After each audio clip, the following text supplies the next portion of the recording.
Bagaimana hukum pelaku aksi pornografi hari ini?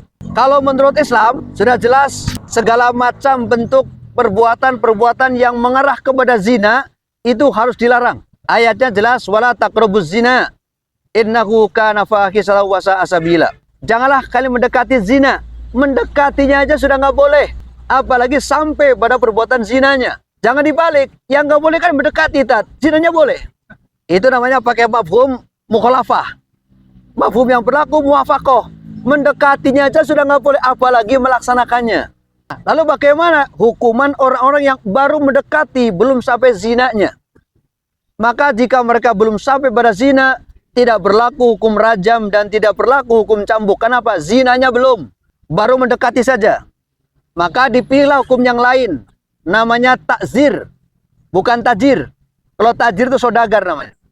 Dalam Islam, posisi takzir itu di urutan ketiga. Satu, ada yang namanya had. Urutan pertama soal peradilan hukum itu satu namanya had.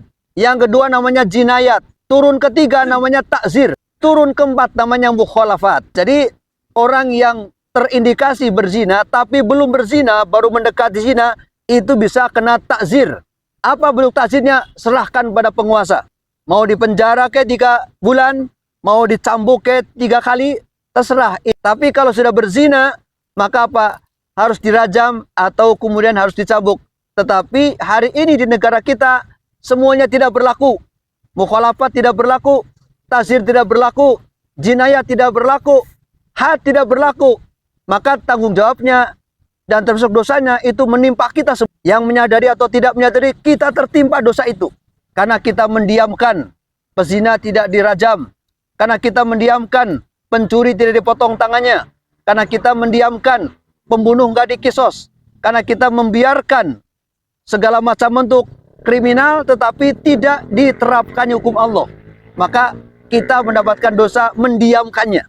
Bukan melakukan dukungan zinanya, tidak, tapi mendiamkan tidak berlakunya hukum Allah Subhanahu wa taala kepada mereka. Maka sekecil apapun kita tidak boleh diam, harus bicara, harus ngomong. Kalau nggak bisa ngomong sendirian, ngomong bersama-sama. Gitu. Pentingnya kita bersama-sama dalam menyampaikan dakwah ini ke tengah-tengah masyarakat.